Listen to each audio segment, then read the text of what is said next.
Jeshi la polisi mkoani Geita limewaomba wananchi kushirikiana kwa karibu na vyombo vya ulinzi na usalama katika maeneo ili kuimarisha amani, utulivu na usalama katika mitaa na vijiji. Akizungumza na wananchi wakati wa hafla ya kufunga mafunzo ya polisi jamii yaliyofanyika katika viwanja vya mgodi wa dhahabu wa Geita GGML vilivyopo katika manispaa ya Geita mkoani humo, kamanda wa polisi mkoa wa Geita Sakap Safia Jongo amesema ni wajibu wa kila raia kulinda amani tuliyoachiwa na waasisi wetu.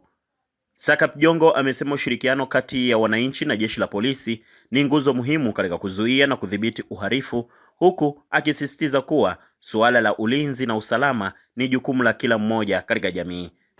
Napenda pia kutumia jukwaa hili kuwaasa viongozi wa kata, viongozi wa mitaa na vijiji vyote mkoa wa Geita na vitongoji kuendelea kuhuisha, kuanzisha kwa yale maeneo ambayo mitaa imeongezeka, tuanzishe vikundi vya ulinzi shirikishi pamoja na sungusungu katika maeneo yenu. Kwani kuna baadhi ya watendaji wa mitaa na vitongoji wanaona kwamba jukumu hilo ni la polisi kata peke yake. Lakini wewe ndio kiongozi wa mtaa huo, ndio mwenyekiti wa ulinzi na usalama kwenye kata, kwenye mtaa, kwenye kitongoji. Kwa hiyo ushiriki wako wa moja kwa moja tunauhitaji ili tuweze kuhakikisha kwamba Geita yetu inaendelea kuwa salama, mkoa wetu unaendelea kuwa na utulivu na wenye amani.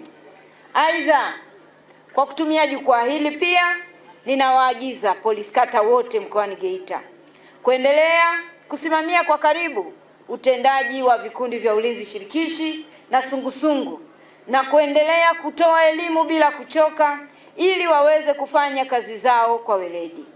Wakuu wa polisi wa wilaya mliopo hapa pamoja na maafisa polisi jamii wote wa ngazi ya mkoa na wilaya, hakikisheni tunawasimamia kwa karibu polisi kata wetu ili tuweze kuratibu, kufuatilia kwa karibu ulinzi shirikishi na sungusungu ya vitongoji, mitaa mpaka kata.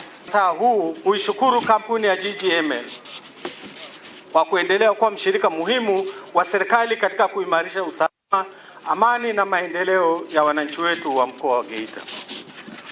Ushirikiano kati ya sekta binafsi na vyombo vya dola umeendelea kuleta matokeo chanya katika kulinda rasilimali za taifa, mali za wananchi na uwekezaji unaochangia uchumi wa nchi yetu.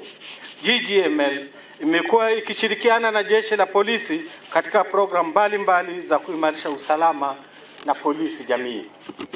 Vile nalipongeza jeshi la polisi kwa maandalizi na utoaji wa mafunzo haya. Maarifa na stadi mlizopata washiriki zitaongeza uwezo wa kukabiliana na changamoto za kiusalama kwa weledi, nidhamu na uzalendo mkubwa. Ndugu washiriki, kuhitimu mafunzo haya si mwisho wa kujifunza bali ni mwanzo wa utekelezaji wa majukumu mapya. Na wasihi mkatumie elimu mlioipata kulinda maisha ya watu, mali zao na kuhakikisha shughuli za uzalishaji katika mgodi zinaendelea katika mazingira salama na yenye utulivu mkubwa. Hizi ni ripoti za Ayo TV na Minadayo kutokea mkoani Geita. Mimi ni Baraka Fujens.